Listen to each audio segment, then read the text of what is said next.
नमस्कार, मी पंजाब डक हवामान अभ्यासक मुक्काम पोस्ट गुगळी धामणगाव तालुका सेलू जिल्हा परभणी। आज आहे 29 मे 2024। मी आहे पंजाबमध्ये अमृतसर या ठिकाणी।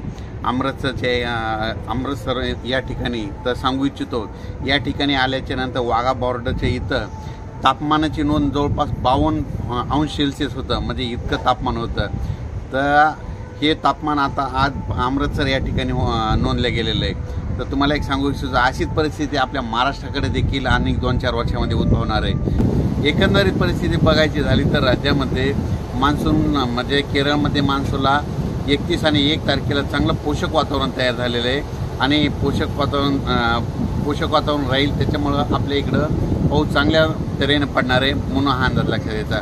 पण परिस्थिती एक सांगू इच्छितो की राज्यात शेतकऱ्याला पाऊस पडल्याच्या नंतर जमिनीमध्ये एक ओल गेल्याशिवाय पेरणीचा निर्णय घेऊ नये।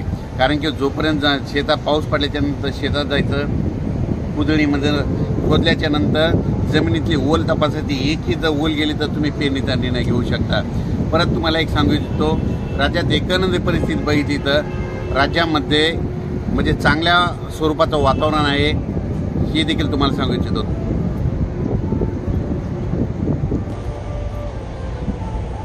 राज्यात विदर्भ, पश्चिम विदर्भ, पूर्व विदर्भामध्ये मात्र 7 जूनच्या नंतर पावसाला सुरुवात होणार आहे म्हणून हे अंदाज लक्षात येतात।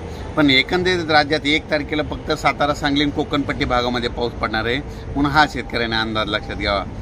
अचानक वातावरणात बदल झाला तर परत एक टेक्स्ट मेसेज टाकणार आहे आणि टेक्स्ट मेसेजद्वारे शेतकऱ्याला मेसेज येईल आणि एक यूट्यूबच्या माध्यमातून माझा एक स्वतःचा मेसेज येईल।